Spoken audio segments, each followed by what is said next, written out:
ఆంధ్రప్రదేశ్ రాజకీయ సమరంలో పసుపు పండుగగా పిలుచుకునే టీడీపీ మహానాడు సభలు ఇప్పుడు సరికొత్త చర్చకు దారితీశాయి. బుధవారం మొదలైన ఈ సభ ఇవాళ కూడా నడిచింది. అయితే ఈ సభల్లో రాజకీయ వ్యూహాలు, ప్రజా సమస్యల కంటే నేతల మధ్య సాగిన పొగడ్తల పర్వమే హాట్ టాపిక్గా మారింది. సాధారణంగా మహానాడు అంటే పార్టీ విధానాలు, భవిష్యత్తు మేనిఫెస్టో, ప్రభుత్వం అనుసరిస్తున్న వైఖరిపై సుదీర్ఘ చర్చలు జరగాలి. కానీ ఈసారి ఈ వేదికపై సీనియర్ల నుంచి జూనియర్ల వరకు అంతా అధినేతను, ఆయన వారసుడిని ప్రసన్నం చేసుకోవడమే పనిగా పెట్టుకున్నారనే విమర్శలు వ్యక్తమవుతున్నాయి. ఇవాళ ఆంధ్రప్రదేశ్ కి ఒక డైనమిక్ ఎడ్యుకేషన్ మినిస్టర్ ఉన్నారు. మరి మహానాడు నిన్నేళ్లుగా చేసుకుంటున్నాం, 34 ఏళ్లుగా. బాబు గారు మీ పుట్టినరోజును కూడా ఒక మహానాడంత వేడుకగా చేసుకోవాలని మేము కోరుకుంటున్నాం. దానికి చంద్రనాడు అని పేరు పెడతారో, యువనాడు అని పేరు పెడతారో, మేధో మదనం అని పేరు పెడతారో. అప్పట్లోనే ప్యాన్ ఇండియా సినిమా ఒకే ఒక్కడు. ఆ ఒకే ఒక్కడు సినిమా తీసింది ఇన్స్పిరేషన్ నారా చంద్రబాబు నాయుడు గారు. 7.5 లక్షల మంది సమీకరించిన శక్తి లోకేష్ బాబు గారిది. అంటే మా పోటీ వాళ్ళకు కూడా మేము పరుగులు తీయబోతున్నాం సార్. బాబు గారు మా మనవడు మమ్మల్ని పరుగులు తీస్తున్నాడు సార్, కొంచెం రక్షించండి. ఆయన స్పీడ్ మేము అందుకోలేకపోతున్నాం.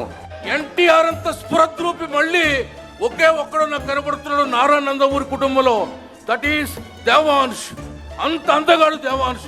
ఆ కళ్ళద్దలు లేకపోతే డిట్టో ఎన్టీఆర్ దేవాంశ్. అటు తెలంగాణ, అండమాన్లో ఉన్న తెలుగుదేశం పార్టీని కూడా బలోపేతం చేయాల్సిన బాధ్యత నా పైన ఇప్పుడు ఉంది. మైక్ దొరికితే చాలు ఒకరిని మించి మరొకరు పోటీపడి మరి పొగడ్తలతో ముంచెత్తడంతో అసలు సబ్జెక్టు పక్కకు పోయి అనవసర వ్యాఖ్యలు తెరపైకి వచ్చాయి. ఇదే ఇప్పుడు ప్రత్యర్థి పార్టీకి ఆయుధంగా మారింది.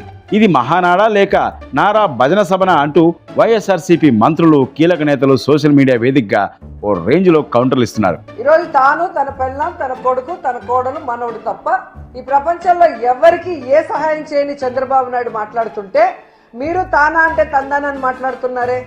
టీడీపీ నేతలే తమకు మాట్లాడుకోవడానికి, సెటర్లు వేసుకోవడానికి కావలసినంత పొలిటికల్ స్టఫ్, పంచు కంటెంట్ స్వయంగా అందించారని వైఎస్ఆర్సీపీ నేతలు పండగ చేసుకుంటున్నారు. మాజీ మంత్రి రోజాతో పాటు పలువురు వైఎస్ఆర్సీపీ కీలక నేతలు ఈ ప్రసంగాలను, వీడియోలను షేర్ చేస్తూ టీడీపీని డిఫెన్స్లో పడేసేలా విమర్శలు గుప్పిస్తున్నారు. ఏ రాజకీయ పార్టీకైనా ప్రత్యర్థికి అవకాశం ఇవ్వకుండా మాట్లాడడమే చాణక్యం. కానీ మహానాడు వేదికపై నేతల అత్యుత్సాహ, సెల్ఫ్ డబ్బా కలిసి చివరికి వైఎస్ఆర్సీపీకి ఫుల్ మీల్స్ పెట్టినట్టయింది.